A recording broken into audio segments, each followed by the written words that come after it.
Bakit hindi na nawala yung tense na feeling kahit madalas ka na nagsasalita sa unahan? Pakiramdam ko ako'y kinakabahan pa rin. Nagtanda nga ako ng panyo para kayo pinagpapawisan eh. Magandang umaga po. Ang title po ng aking pong lesson is Know Christ and Make Him Known 2.0. Wala po akong intensyon na palitan yung ating pong team, yung pong ating vision. For the sake ng title, inilagay ko lang po yan. Hindi po yung kapalit ng ating pong original, Know Christ and Make Him Known. Pwede po pa tayong tayo. Basahin po natin ang ating pong text. My text can be found in Matthew chapter 17. Medyo mahaba po siya. Dito po ako sa tabi. And after 6 days, Jesus took with him Peter and James and John his brother and led them up a high mountain by themselves. And he was transfigured before them, and his face shone like the sun, and his clothes became white as light. And behold, there appeared to them Moses and Elijah, talking with him. And Peter said to Jesus, Lord, it is good that we are here. If you wish, I will make 3 tents here, one for you, and one for Moses, and one for Elijah. He, Peter, was still speaking, when behold, a bright cloud overshadowed them. And a voice from the cloud said, This is my beloved Son, with whom I am well pleased. Listen to him. When the disciples heard this, they fell on their faces and were terrified. But Jesus came and touched them, saying, Rise and have no fear. And when they lifted up their eyes, they saw no one but Jesus only. And as they were coming down the mountain, Jesus commanded them, Tell no one the vision until the Son of Man is raised from the dead. Let's pray. Heavenly Father, help us, Lord. Tulungan niyo po kami ng inyong Holy Spirit. I-anoint niyo po, Panginoon, ako, Panginoon, sa umaga pong ito. Gamitin niyo po ako. Speak through me, Panginoon. And I pray, Father God, na tunay po na makabot sa bawat puso namin ang iyong mga salita and be transformed, Panginoon. May change happen in our hearts and our lives. In Jesus' name we pray. Amen. Nibigay po ni P. Hison yung assignment na to. Tinitingnan ko lang po lagi ay date. Mali po yung naglagay eh. Hello?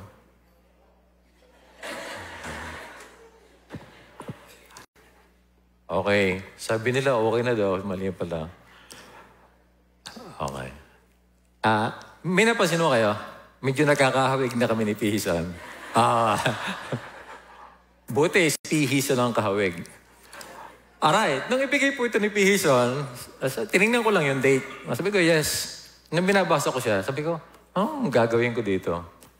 Parang, it's so real and out of this world phenomenon. Ito pong story nito, karaniwan po ito yung tinatawag na The Transfiguration or The Mount of Transfiguration. Actually, it is recorded in 3 books, in Matthew, in Mark, and in Luke. Doon po sa aking scripture, sa Matthew chapter 17, sabi po doon, and after 6 days, nagtapos tayo si preaching ni P. Hison, and then after 6 days, now it's the 7th day, ako naman. And after 6 days, Jesus took with him Peter, James and John, yung magkapatid, his brother, and led them up a high mountain by themselves. And he was transfigured before them, and his face shone like the sun, and his clothes became white as light. Parang kakaibang pangyayari. Nabasa niyo na po ba ito sa Bible? Nadaanan niyo na? Probably. Now, sa Matthew 17, Mark 9, may mga counting differences. Nasabi po sa Matthew, he transfigured before them, his face shone like the sun, his clothes became white as light. Ang sabi sa Mark, he transfigured, His clothes became radiant, intensely white. No one on earth could bleach them. Siguro out of the word na magagamit si Mark, sabi niya, hindi kayang paputiin ng kahit na anong sunrocks. Sa Luke chapter 9, may konting detail. Sabi doon, as he was praying. So, Luke, complete the picture. Nagpe-pray pala si Jesus nung pumunta doon sa mountain. As he was praying, and most likely, it was night. Kasi mas madalas siyang pumunta ng gabi. He transfigured before them. His face was altered. His clothes became dazzling white. Yung pong dazzling white, hindi po ako a scholar, pero sabi po doon, ang compare daw niya doon sa Greek word ay flash of lightning. So pinagsama-sama ko po yung description ng tatlong apostol. His face was altered, transfigured, shone like the sun. His clothes became dazzling white, intensely white as light. No one on earth could bleach them. So, pinipilit kong i-imagine kung ano itsura ng Panginoon that time. So, his face shone like the sun. And his clothes became as flash of lightning. So very white. What a glory.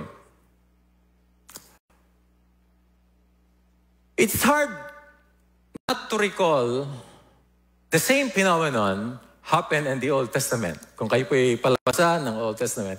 It is a parallel or allusion to Exodus 33 and 34 phenomenon. When Moses' face shone also. Ang sabi po doon, when Moses came down from Mount Sinai with 2 tablets, yung 2 stones, of the testimony, the 10 Commandments, in his hand as he came down from the mountain, Moses did not know that his skin of his face shone, past tense ng shine, because he had been talking with God. Aaron and all the people of Israel saw Moses, and behold, the skin of his face shone, and they were afraid to come near him. Ang difference po na sa Panginoong Jesucristo at saka nung kay Moses, yung kay Moses na mukha, hindi po inherent na galing po talaga sa kanya. It was a reflection of the glory of God na nahawa lang siya. Humawa po sa kanya. After so many hours of talking with God, yung glory ng Panginoon was transferred to Moses. Wala. But sa Panginoong Jesucristo, it's intrinsic. OG. Ano ba yung OG? Nakikita ko lang yun. Ginamit ko lang. OG is original. It's from Himself. The light that radiates is from Himself. Ano ka isang gabi, magising kayo mga misis, makita niyo ang inyong asawa, ay nagliliwanag halimbawa. Talagang his face is like the sun and his clothing is like parang kidlat, very puti. Makilala niyo pa kaya, will you know him or treat him the same as before? Halimbawa, si Elder Lloyd, makita ni Ate Eden, nagliliwanag ang mukha, talagang nakakasilaw. Ate Eden, tingin mo kaya, you know Elder Lloyd same as before? Probably different, no? Kasi first time mo siya makita, lagi lang ganyan, naka-military, combat. Tapos biglang makita, talaga nagsashine siya. It's a different, it's transforming. And behold, there appeared to them Moses and Elijah talking with him. May sumama pang dalawang personalities. Si Moses at saka si Elijah. Ang sabi ni Luke, dun sa Luke kasi Matthew yung ginagamit ko, he mentioned that the two also appeared in glory. Si Moses at saka si Elijah, in glory din. Bright din. In glorified body, not in this natural state. At nakikipag-usap sa Panginoong Jesucristo. Ako huwing nag-isip masyado, ano bang gagawin ko dito? Tapos wala namang explanation. Sabi ng Panginoong Jesucristo, hop! Pagkatapos nito, wala kayong pagsasabihan kahit na rin. Tapos hindi na ulit. Wala na. Parang wala lang, dumaan lang. And praise the Lord. Praise the Lord. What happened before this event is worth noting. In the previous chapter, there are 2 things na worth noting. Bago ito mangyari, the Pharisees and Sadducees were asking Jesus for a sign from heaven. And Jesus is asking his disciples who the people say he was. Dalawa. So humihingi yung mga Pharisees at saka yung mga Sadduceo, give us a sign. Show us a sign. Sabi sa Matthew 16, before the chapter before, and the Pharisees and Sadducees came, and to test him, they asked him to show them a sign from heaven. Jesus said, an evil and adulterous generation seeks for a sign, but no sign will be given to it except the sign of Jonah. Malabo pa rin. Ano yung sign of Jonah? Hindi naman yan explain. And he left them and departed. Malis na siya. Parang wala rin siyang ibinigay na sign. Yun lang sinabi niya. And the second one, now when Jesus came into the district of Caesarea Philippi, he asked his disciple, who do people say that the Son of Man is? Anong namimik up siya, nag-fish na ng info. Hindi niya alam because he is God. Nag-fish siya, anong sabi ng mga tao tungkol sa akin? Sabi ng mga disciple, oh Lord, some say you're John the Baptist, some say you're Elijah, some say you're prophets. Tanong niya, but who do you say that I am? Pero anong sabi ninyo, sino ako? Pagka kayo po tinanong kayo ng mga tao, who do you say Jesus is to you, to us? Do we really know Christ? Do we really know Him? That's what the title of my sermon is, Know Him, Know Christ 2.0. A nudge higher. In Transfiguration, Jesus showed a glimpse. Hindi natin na kung ito katagal. Just a glimpse. A glimpse of who He really is. That He is the eternal Son of God, whose glory and deity covered in His humanity. The people are asking, ano sabi ng mga tao sa akin? Actually, tama sabi ni Peter, di ba? Sabi ni Peter, you're the Messiah. You're right. Sabi ni Jesus Christ. But there's more. Basahin po natin to. When Jesus was praying, this is different in John. When he was praying, when Jesus had spoken these words, he lifted up his eyes to heaven and he said, Father, he's praying, the hour has come. Glorify your Son, that the Son may glorify you, since you have given Him authority over all the flesh, or over all humanity, to give eternal life to all whom you have given Him. And now, Father, glorify me in your presence with the glory that I had with you before the world existed. He is speaking of a glory that He had before the world existed. The glory that He had with God the Father before the world existed.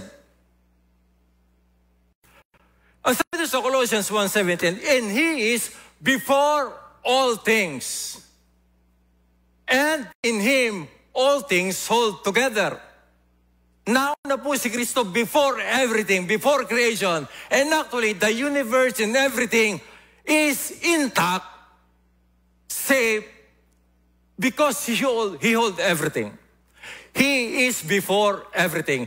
Jesus existed before the creation with all of His glory with the Father. Actually, He created the universe. This is not new to many, but for some, this is new. For those na hindi ito bago, let's be reminded of this doctrine of this truth. Ang sabi po doon, for by Him, by Jesus, all things were created in heaven and on earth, visible and invisible, whether thrones or dominions or rulers or authorities, all things were created through and for Him. Sabi sa Colossians, in these last days, God has spoken to us by His Son, Jesus, whom He appointed the heir of all things, through whom, through Jesus, also He, the Father, created the world. Pag tinanong ko kayo, sino ba talaga gumawa ho ng universe, ng kalahatan? Sino ba talagang gumawa? The Father, the Son, the Holy Spirit. We had the automatic thoughts that the Father created everything. But okay, it's a collaboration. We don't know how. Probably God the Father supervised, and through the Lord Jesus Christ, He created. The Holy Spirit hovered over the water, ang sabi doon sa Genesis. Ano pong gusto ko? Why I'm digging this? I want to establish one thing about the Lord Jesus Christ, so that we may know Him. When He showed His glory, ang sinasabi niya sa kanyang mga disipulo, this is me. Before, in my Father's presence, this is me. Kung nakita niyo lang ako, this is me.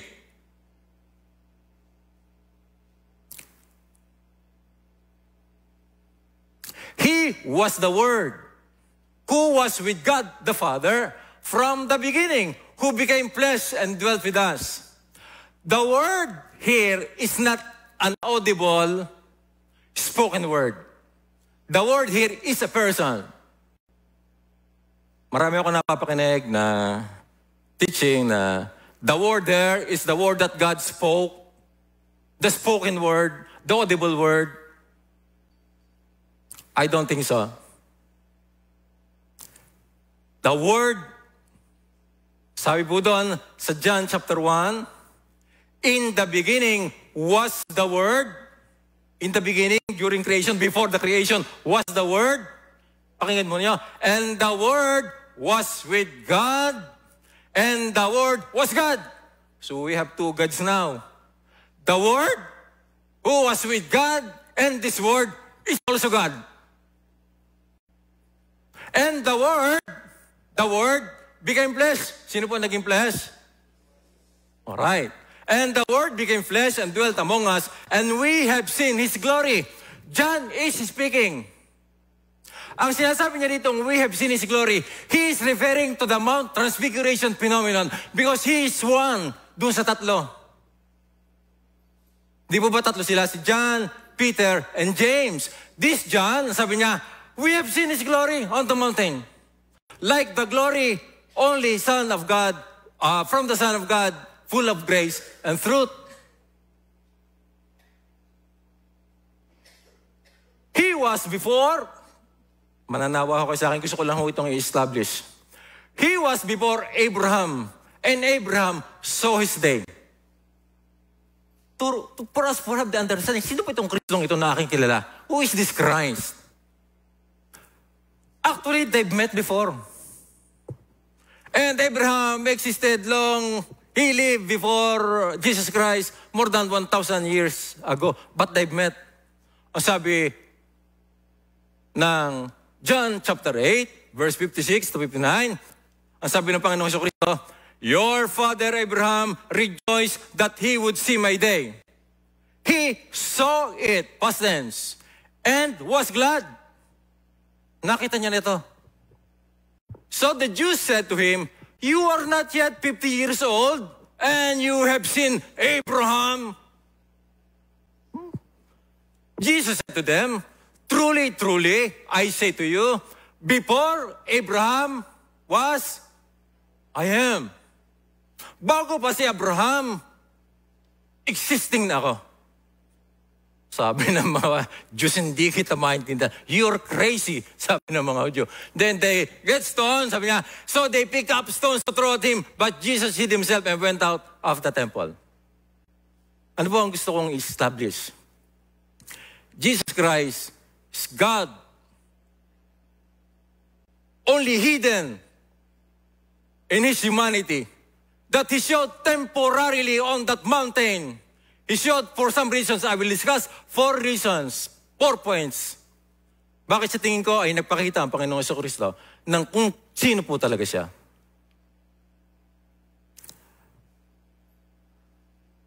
Meron po tinatawag sa Old Testament, meron po tinatawag sa theology na theophany. Kami yung mga scholars, kami po mga scholar, may mga tinatawag po kami, kung mabasa po niyo yung aming mga books, theophany. A theophany is a manifestation of God in the Bible that is tangible to the human senses, but not always in human or angelic form. For example, glory cloud, thunderstorm, pillar or fire of cloud. It's a presence of God that is accompanied by an extraordinary visual display. That's theophany. Pero merong isang klase ng theophany, ang tawag ay Christophany. Christophany, every theophany wherein God the Son, Jesus, takes on human form and reveal Himself. Example, as an angel. Na may pakikita po akong slide, kuhanan po niyo ng picture dahil wala po akong time para discuss. You may read this at home. Lahat po ng mga verses na ito, and then come back to me if you have question or if you're not believing me. All of this, Jesus in the Old Testament, the angel of the Lord here is Jesus Christ actually. Yung pong, the angel of the Lord that appeared and spoke with Abraham, Genesis 18 and Genesis 22. Yung po yung sinasabi kanina ng Panginoon sa John, actually, He saw me. We've met before. I was an angel of the Lord then na magkausap kami ni Abraham. Ang angel of the Lord po, hindi po yung may pakpak. Actually, is a human being. Most of the time na nagpapakita, nag-a-appear. Pero siya po yung angel. Siya po yung nakipag-usap kay Abraham on these 2 chapters. Picture this, then if you have question, go back to me. Sa akin po ko ibabalik kasi ako po ang nag-present. Alright. Insight number 1, point number 1. Jesus reveals His glory to His disciples so there will be something for them to hang on to. Something to look back when things got dark. And so is to us. Not long time from that moment, Jesus Christ was captured. He was tried. He was beaten, crucified, and died. Sa laki ng pagmamahal ng mga disipulo, siguro ang hirap i-process sa part ng mga disciple, yung sobrang nakikita mo nahihirapan ng Panginoon sa Kristo. But, if you have the experience, you know, this guy is God. We saw Him. Hindi ganun heavy ang inyong magiging kalungkutan. Alam ninyong ginagawa lang niya ito, pero He is God. And sa part ng mga disciple, pagkatapos ng mga pangyayaring ito, they face trials, they face tribulations, they face persecutions. Knowing, having this experience, that what we have, that what they had, the Lord Jesus Christ, is God all-powerful, is almighty. Is something to look back. Same to us. We may be facing, sabi po doon, for God who said, inyo po itong nimin, hindi ito mga common verses na mababasa nyo. For God who said, let light shine of the darkest. Let's pause. The God who said, let there be light. The God who create. Yun po yung ibig sabihin nito. The God who said, let there be light, has shown in our hearts, this God has shown in our hearts to give the light of the knowledge of the glory of God in the face of Jesus Christ. But we have these treasures in jars of clay. Jars of clay is an ancient metaphor for human weakness. We are jars of clay. Brittle, mahina tayo. Kami po yung marurupok. Tayo po yung marupok. But inside of us, inside of these jars of clay, is a treasure. A treasure. The glory of God in the face of the Lord Jesus Christ. And to show that the surpassing power belongs to God and not to us. Because of this treasure, we are weak, but we are strong. We are brittle. We fall into sin. Nangihina tayo, nalulupaypay. Nagkakaproblema, nalulumo. But ang sabi ni Paul, we are afflicted in every way, but not crushed. Perplexed, but not driven to despair. Persecuted, but not forsaken. Struck down, but not destroyed. Why? Not because of us, because we are jars of clay, but because of the surpassing power that is in us. Because of that Christ, of that shining glory of God, of that God actually who is in us, we can also overcome. Do we really know Him? Do we really know Christ on that level? Hindi po ako galit. Para lang po akong galit. Hindi po ako galit. Passionate lang. Knowing Christ in this level. Knowing Christ. Not just a Savior. Knowing Christ with this level. We are more than conquerors. Hindi ko na po babasahin kasi maghahaba po ako. Ito po. No darkness of despair. No pain. No difficulties. And hopelessness cannot, any amount of this cannot extinguish the bright light of Christ. No matter how overwhelming the darkness may seem, we can remain confident that it cannot overcome the eternal and unyielding light of God's love and grace. Kung atin lang po itong iisipin. Pero alam niyo po, sesegue ako ng konti. Alam niyo po ba after that event, ano po ang mga nangyari? Di ba nakita nila, when Jesus Christ was praying, happy ng mga apostolo. This is something. Para bang nakita niyo I'm Superman. Para nakita niyo bilang superhero. This is superhero. More than superhero. Pero, after that, nung tinatry ang Panginoon Jesucristo, si Peter nakasama dyan, 3, dininayit pa rin si Jesus Christ after seeing this moment. The transformation is not that quick. Si James at saka si John, hindi sila naniwala kay Mary Magdalene na magbalita na nabuhay ang Panginoong Jesucristo. Really? We have to show the grave. And they run. Hindi pa rin nila na-pick up. Magano'n din tayo minsan. Siguro after this preaching, oh my God is great. Jesus Christ is not just a simple one. He is God. He exists before Abraham. He created the world. He is in my heart. He is so strong. Nakita po yung oras. Mahaba pa po pala.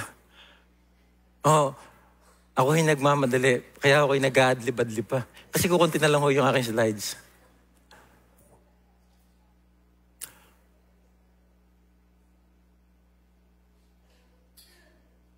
Kasi 4 na insight yan eh.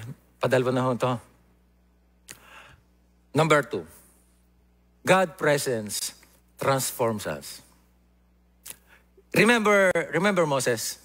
Remember po si Moses?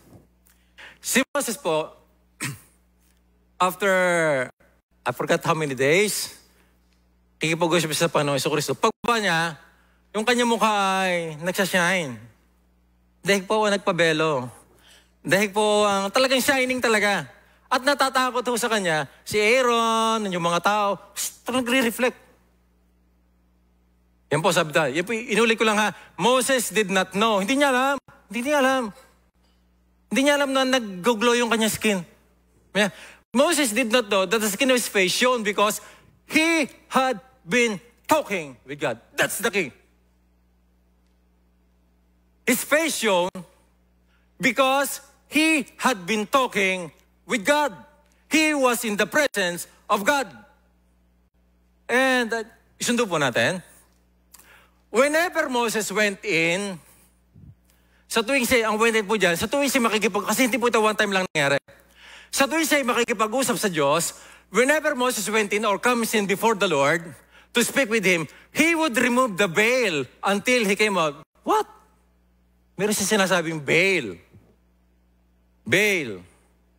Ano nga po ba ang veil sa Tagalog? Belo. Tumama sa belo. Ganito po kasi nangyari. Parang tamaro eh. Sugod ito. And when he came out, pag siya alis na sa presence ng Diyos, and sasabihin na niya ang message sa mga tao, ang gagawin niya, magpupo siya ng veil. Kasi natatakot ang mga tao. And pagkatapos niya kausapin ng mga tao, at harap ulit siya sa Diyos, tatanggalin niyo ulit yung veil. So parang ganito, kunyari yung spotlight na inianggad, kunyari lang. So, di ako yung nakapag-usap sa inyo. Natatakot kayo sa akin. Natatakot kayo kay Moses, my face is shining. So, I will put a veil. Okay, GCF. Ito ang sabi ng Panginoon. Sana, yung mga nag-Father's Day, dito kayo sa bahay. Wala kayo kung saan-saan. Dito kayo sa church. Okay. And then, ang gagawin niya, alis sa Panginoon, He would remove the veil. Then, He would talk again with God. And the same process happened. Matatransform naman niya kanyang face. And pagka nakipag-usap sa tao, then He would put the veil. Ulit. Oy, Carol. Yes po. Makikipag-usap siya. Kasi yung mga tao yan. And then pagkatapos, tatanggalin niya. And the same, gone and gone. It's repeated. Alam niyo po ang isang dahilan pa, hindi ko na naisunulat kung bakit niya nilalagyan ng veil ang kanyang mukha. Bukod sa tao. Because the glory, the bright face, fades. Ayaw ni Moses na makita na temporary lang at nag-fade ang kanyang shining face. Tingnan niyo po sa Hebrews, hindi ko na po babasahin. That's why he covered his face. Una, takot ng mga tao. Pangalawa, nag-fade. And makikipag-ulis sa Panginoon, and so on and so forth.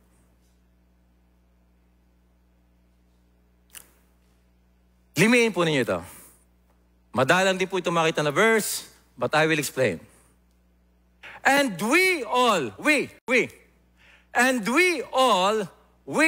unveiled, uncovered face, beholding the glory of the Lord, are being transformed into the same image from one degree of glory to another, for this comes from the Lord who is the Spirit.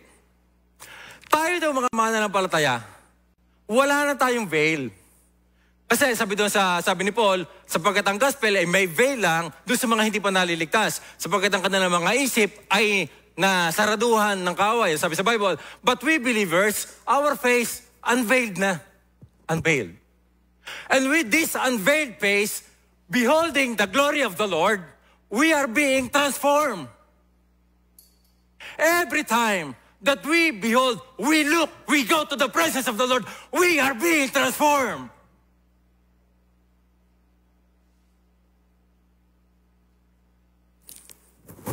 From one degree of glory to another.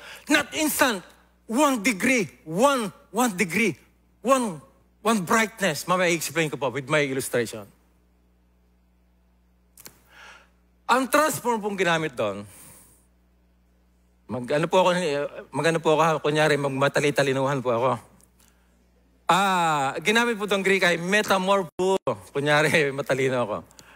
Na sa English po ay metamorphosis. Tayo mga estudyante, alam natin na metamorphosis. In English, there are two same usage sa Romans 12:2 at saka sa Matthew 17 verse 2. Do not be conformed to this world, but be metamorphosized. Parang ganun.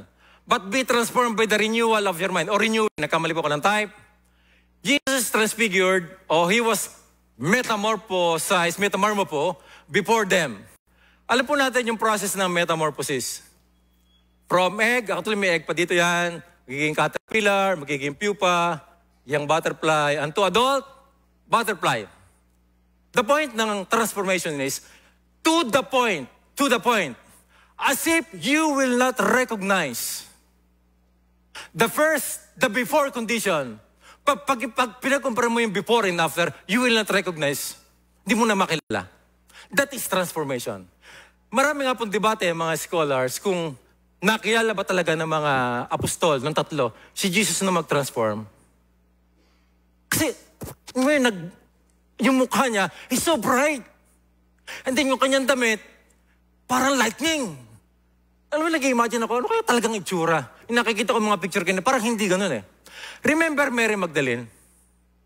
Nung pumunta siya sa libingan, hindi niya nakilala ang risen Lord. Akala niya gardener, di ba? As if parang hindi siya.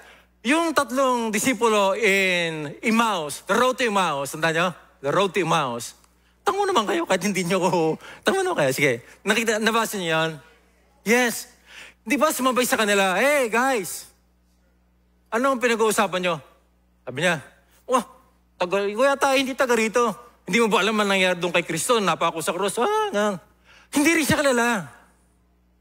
Hindi rin siya kilala.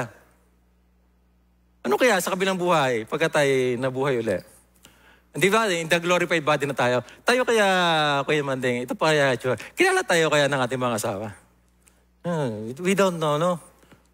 Pero, remember, pinagpakita ng dalawa? Si Elijah at saka si Moses. Bakit nasulat nila na it was Moses and it was Elijah? Inintroduce pa sila ng Panginoon? Ang hirap pag walang detail, no? Baka pinakilala sila, oy, kayong tatlo. This is Moses, this is Elijah. We don't know. Pagka hindi ko po alam, hindi po ako nag-i-explain, hindi ko rin po alam.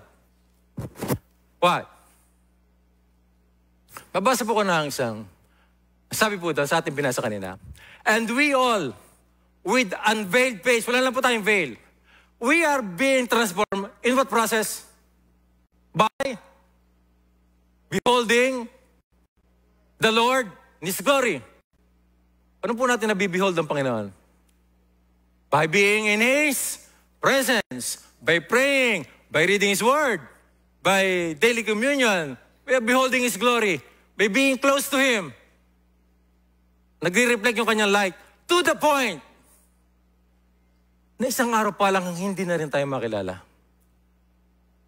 Na-remember niyo po ba yung mga unang araw na kayo maligtas, makakilala kayo sa Panginoon? Huy! Carol, ikaw ba talaga yan?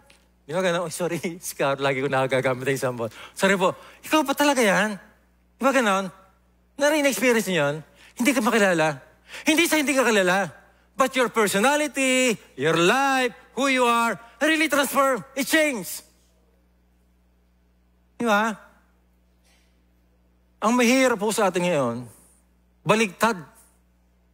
Di ba ikaw ay dating nag-church sa GCF? Hindi na kita makakilala. I don't know you anymore. Bakit ka naririto? Bakit yan ang ginagawa mo? Hindi na kita makilala. Baligtad. Yung po mahirap na hindi ka na makilala. Transform, pabalik. Na-transform na pabalik. Totoo po yun. Hindi po ako sinagyayabang. Hindi po ako mayabang.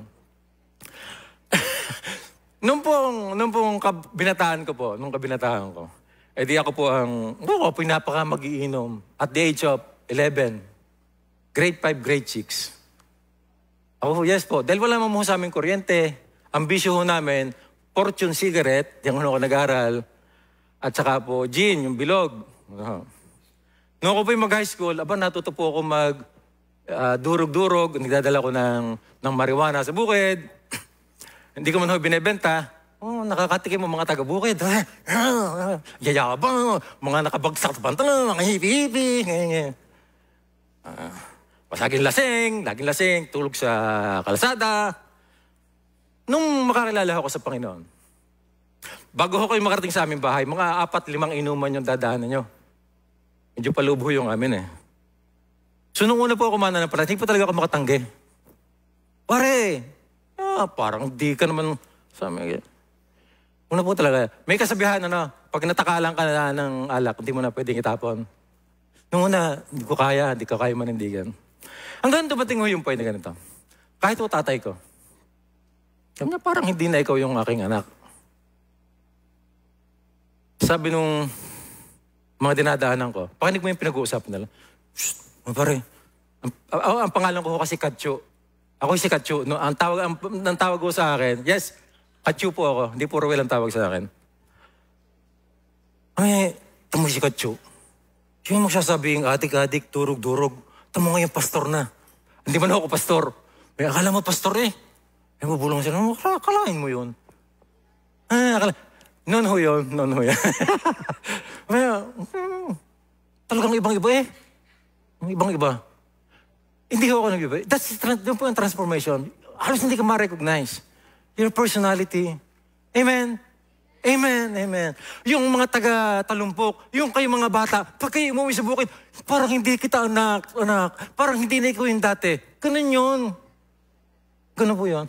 Ang malungkot nga minsan ngayon, yung mga matitinong Kristiyano, minsan hindi mo na makakilala. Pastor, ang aking anak, parang hindi ko nakilala eh. Dati namang nagsa-Sunday school, pero talagang pastor, halos hindi ko na makilala. Transform. I have 10 minutes pa. I have 10 minutes. Kaya ko ito nagagawa. Tayo po ako, hindi ako lalampas, sure. Bigyan ko po kayo ng counting analogy. Bigyan, pumasok lang ko sa isipan ko. Mga alam po ito ng mga girls. Alam po yung palette tone. From dark to light. Alright. Yung sinasabi kanina, liwanagin ko lang ha. Sabi nila, we are being transformed into the image of Christ from one degree of glory to another. Gamitan ko yung degree of glory. From one tone to another. Unti-unti, hindi mo na bigla. Parang ganyan na. Parang ikaw ito, para tayo ito si Kristo. The more na ikaw ay laging malapit kay Kristo, your color change. 1 degree to another, 1 tone to another, until we became like Christ. Galing! Walang makalaman dyan. Isipin niyo yun, maisip ko pa yun. From 1 degree to another. Yun ay kung lagi ko tayo malapit kay Kristo. Tingnan natin. Babasahin ko po ito ha. Huwag kayong magagalit sa akin. Ginamit ko lang ho itong author. Sabi doon, God versus social media. Social media, as good as it is, has attacked our faith more than anything. In our minds, it is growing bigger and bigger. And the image of Christ is diminishing more and more. This is because we now give more priority and spend more time on the social media than with God. Amen? No, amen. We have more information that social media brings to our head than the experience we rarely had with Christ. The enemy understands this, and he is still bringing more and more platforms on board to make Christians busier. Our minds have been so glued to social media that we spend so much time without even realizing it. Yan po ang sabi ng pinagalingan ko. Our face also shines. Yes.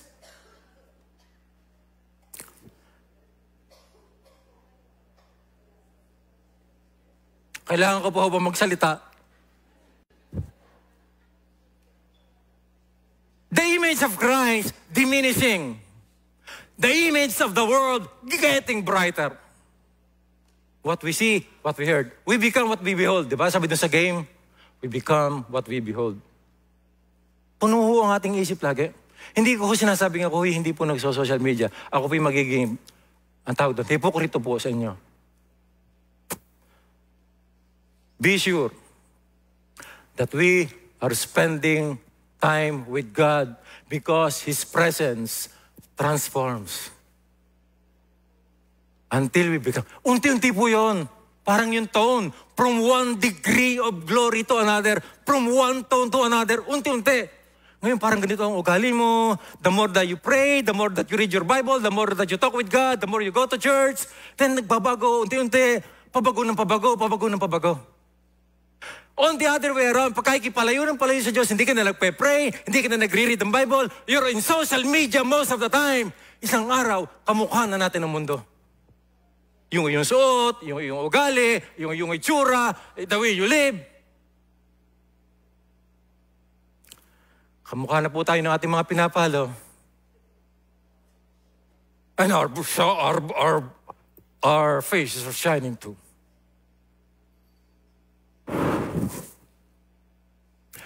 Last po. And behold, there appeared to them, Moses and Elijah talking with him. Yan. Ito ho, mahirap.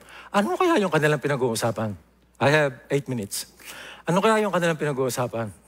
Ang mahirap kay Matthew, tsaka kay Mark, hindi ho nila sinabi. tayo mga nagmamarites, pag hindi tayo masiyahan, hindi tayo makakuha ng complete info doon sa isa, pumupunta ko pa tayo, Mare, ay, kulang parang, Mare, sis, tayo sharing time naman tayo. Sharing time. Fellowship tayo, fellowship. Ano ka? Talagang ang dami ng pinag-usapan. Kulang pa rin. Parang hindi yun na gusto ko. Fish. Uy, Brad, lalaki na kinausap. Brad. Ay, ganyan. Kausap. Fish. So, hindi yung kompleto ang sinabi ni paring macho. Kung ano kanila pag-uusapan. Puntahan natin si Luke. Yan. Punta tayo kay Luke. Sabi ni Luke, and behold, 2 men were talking with him, Moses and Elijah, who appeared in glory and spoke of his departure, which he was about to accomplish in Jerusalem. Ang departure po doon ginamit, sa Greek ay exodus or exit. They are talking about his exit in this world. They are talking about, I will die, I will go to Jerusalem later. Pagkatapos nito, I will go to Jerusalem, I will be crucified, I will die, I will go to heaven. Exit. And he died. They talk about his death. Ang sabi ng mga scholar, ino-orient daw. Alam mo, minsan ako hindi naniniwala. Kaya pagka ako nagbabasa, sabi ng mga scholar, ino-orient daw ni Moses at saka ni Elijah, ang Panginoon Jesucristo, na mangyayari sa kanya. Jesus Christ. Ganito ang sinabi namin sa Bible. Ganito, Jesus in His glory form. Sa tingin niyo hindi alam.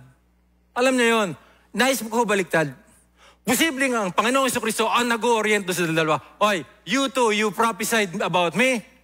You want to see me, here I am. You prophesied about me. And few days from now, what you prophesied will happen to me. I will exist in this world. I will live. I will die. I will go to heaven. Insight number 3. Authentic humility exemplified. Jesus reduced himself, set aside his glory. Isipin ho ninyo. Alam niyo po, nagbabasa ako, yung foot washing, yung paghuhugas ng paa ng mga apostol, nabasa rin naman siguro niyo sa Bible. Hinugasan niya ng mga paa. Ang sandalyas na napapakadudumi. Alam niyo ho ba kung bakit nung si Moses ay makipag-usap sa Panginoon, ipinali sa kanya sandals. Sabi niya, remove your sandals for this ground is holy. Pero si Moses, malamang dumadaan na lagi dun sa ground na yun . Hindi man niya inaalis ang kanyang sandals. Lagi na siguro. Pero nagiging holy ang isang place when God is there. Nagiging holy. Then they remove. Sabi nila, because sandal signifies all of the uncleanness, the dirty paths na kanilang dinaanan. Isipin ninyo, isa-isang tinatanggal ng Panginoon ang sandalyas ng 12. Ako'y Diyos. Halimbawa, ako'y may-ari ng City Mart. Ako ay mayaman. Ako'y mayaman. Ako'y general. Halimbawa. Ako'y may mataas na posisyon. Ako'y kilala sa politika. Ang aking ipilidi ganito. Ang lahi ko'y mga abogado. Hindi mo ko magagawan. Hindi pa po time is up. 11:26 pa po. I have 4 minutes. Ang sabi po ay, he took the shoes, the sandals. He cleansed. Gano'n pong kalaking pagpapakumbaba po ang ginawa ng Panginoon. Not only that, to the point of death. Ang sabi po doon, have this mind among yourselves, which is yours in Christ Jesus, who, though he was in the form of God, did not count equality with God a thing to be grasped, but emptied himself. Alam niyo ba yung emptied? Emptied, he stripped himself of his glory. He reduced himself to the point of being a servant. And he died. Isipin niyo, a glorious God. A God who was in heaven from the very beginning, from eternity. Who made the universe. Who is God? Came down here on this earth, humbled himself. Not to be served, but to serve. Sino man po tayo? Sino naman po tayo? Para hindi po natin i-empty ang ating self of our prestige, of our name, of our position, of our possession, of our us, and be used by God sa kaaba-abang gawain na po pwede po nating magawa in His kingdom. Naku, hindi ako po pwede dyan. Hindi ako sanay sa ganyan. O ako'y papawisan pag ako'y pumunta dyan sa talumpok. Ako'y pagpapawisan. Ay ako'y sanay sa aircon. Maglalakad. Ay kagad na aking bagong kotse bago ako'y maglalakad. Konting discomfort. May kilala po akong general, hindi po si general. Member po din sa Salipasisan Church lang. Nakita ko naglilinis, maliit na simbahan. Sabi sa akin ng pastor, Brad, pakilala, I'm general. Matagal na po yun, elder. I'm general. General po kayo. Nagbubunod siya. May isa po ako shellman, kasamahan sa Libho. Pagka po wala po siyang pasok, shellman po yun, mataas na posisyon sa shell. Naglilinis po yun doon, naka-short, sa simbahan. Naglilinis po yun doon. Pero sa labas na kanyang sasakyan, tayo po. Christ is challenging us to have the same mind, the same attitude. Last point po. Listen to Him. Meron dumating pong cloud, may dumating na cloud, may nagsalita. May nagsalita. This is my beloved Son, whom I am well pleased, listen to Him. Ano pong context? Don't listen anymore to Moses. Don't listen anymore to Elijah. They have done their part. They have prophesied about me. But the law is finished. The prophet's gone. All their prophecies. Now listen to my Son. Yun po yung context nun. Paano po natin i-apply sa ating buhay? Jesus was to be the source of authority, not Moses, not Elijah. Why Jesus? I will end this. Because the one person we should trust more than anybody else in this world is the person who acted out their love for us in the most costly way. Tama? Sino po talaga nagmahal po sa inyo? Mga anak, napakalaking napakalaking kawalang galang.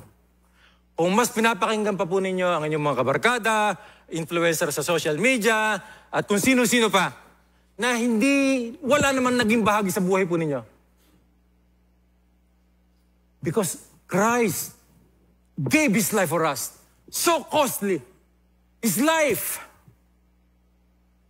Hindi po ba kayo naghihinanakit yan yung mga anak na may ibang pinapakinggan at hindi po kayo?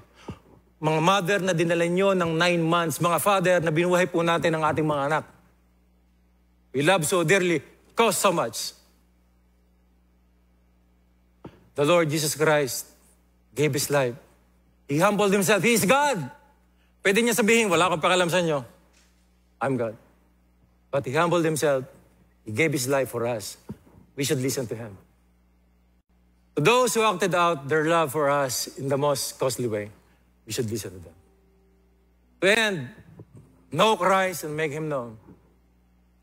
Jesus showed who He really is, God the Son. With Him, we can overcome whatever life brings to us. No amount of darkness can extinguish His glory light. Parang naging number 1 to. God's presence can Number 1, Jesus showed His realities. Number 1, God's presence can transform us. Let's spend more time with Him. Number 1, authentic humility was exemplified. God became a servant. Let's have this attitude. Let's listen to Him more than anyone else. He's the one who loves us most dearly. Tayo po mag-pray. Panginoon Diyos, maraming po salamat sa inyo. Maraming po salamat. You love us so much. You're God. You left your glory, Panginoon. You left heaven for us. Became a servant. You died for us, for our sins, Panginoon. Oh, what humility is that, Panginoon? What kind of humility? You showed your glory, you showed your power for us to have something to hold on to when life gets dark. That the Christ who is in us is not the one who was beaten, who was spitted upon. Hindi na, but the Christ who rose again, who is glorious, who is God. That is the God who is in us. We are made of clay. We are a jar of clay. We have weaknesses. We have problems. We are weak. Nanghihina din po kami, Panginoon. Napapagod po kami, nalalamig minsan sa aming pananampalataya because we're made of clay. We're jars of clay. We're brittle. But we can overcome because of Him who loves us, who is in us. Help us to listen to you, Panginoon, and to you alone. Not to our friends, not to anyone na malayo din sa inyo. Hindi po sa inyo. Maraming po salamat. Bless us this morning. This we pray in Jesus' name. Amen.